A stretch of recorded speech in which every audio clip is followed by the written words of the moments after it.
All right, you guys. So in this lab, what we're going to be doing is we're going to be measuring the frictional force between different masses. So here I have my Newton scale, and we're going to be using this, and I'll be holding it up so you guys can kind of see it and be able to make your own measurements. And we have 4 wooden blocks. Now, one of the things in the lab is that it says to assume that these blocks are the same masses, but we're not going to do that because I definitely know that these blocks are not the same masses. So what I'm going to do before we start to stack them and slide them across the floor is I want you to write down the weights of each of these blocks. So I'm going to measure them using the Newton scale, and we're going to read on the, you can record in the grams or newtons, it's completely up to you. But we're going to read the mass of each block. So we'll do 1 through 4. So let's say that this is block 1, and you want to measure that force. So if I were to measure this in grams, it looks like it's about what? About 120 grams. So that's block 1. Okay, block 2. This one is definitely heavier. This one is about 200. Oh man, I would say it's about 224, maybe 25. It's kind of in between. Here's another one, probably similar to the last one. Again, go ahead and write down that measurement, whatever you want to call it. And then block number 4. So here's our last block. Oh man, oh, there you go. Okay. So there is our last block. So now that we have the measurement for each, what I'm going to do is I'm going to do several trials with each block, and I'm going to record them. So what you want to do is we are getting the friction, the force, or the force needed to slide the blocks across the ground. Now I'm going to be doing it on a carpet. And I'm going to be doing each block 1 or 2 times. So I'm going to have you kind of be paying attention and recording the data. There are more instructions in the lab, but you're going to be interpreting the data yourself. So let's go ahead and start sliding some of these blocks. Okay, so here is my setup. You can see that we're on a rug and there's a bunch of holes in it. That's okay. So what we're going to be doing is we're going to be sliding this block across the rug. So this is just block number 1.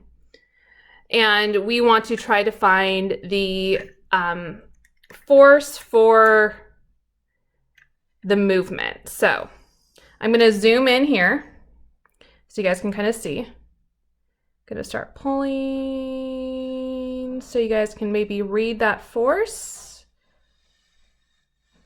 Okay, let's try that one more time so you guys can see that. I'm pulling it nice and slow. If I pull it too fast, I'm not going to be able to record it at the same time.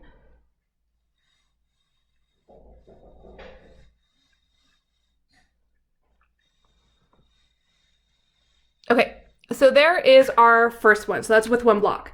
Now what we're going to do is we're going to go ahead and put the second block on. So now we have 2 blocks. And we're going to do the same thing. Let me set this back. And we're going to see what that force is. Okay.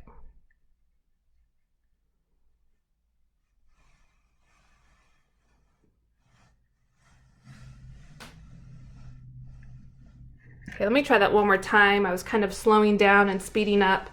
So let's go ahead and see if we can get that. And again, we want it when it's moving. So let's try that one more time.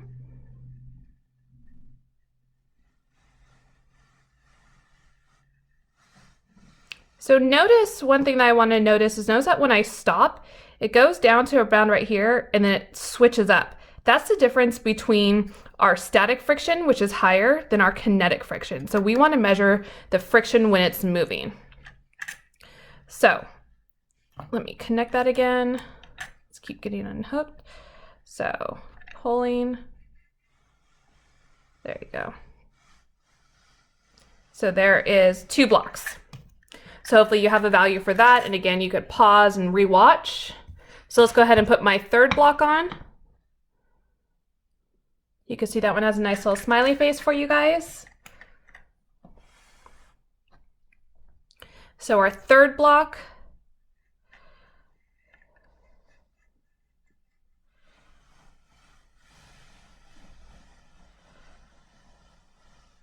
okay, let's try that one more time. I'm gonna go ahead and move this back. I'm gonna zoom in on this so you guys can see.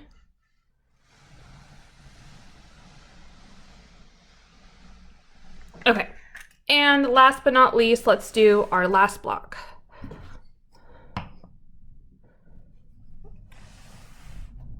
Okay, so here we are. Let's kind of just see where we are.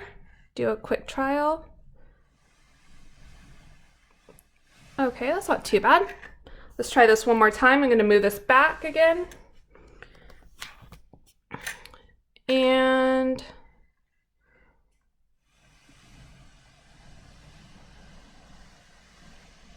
there you go. Okay, so those are your trials. That was 4. I'm just going to quickly go through them one more time. There's 3. Here's 2 and 1. Let's put this right here. So those are your trials, and that is your data so that you guys can do your lab.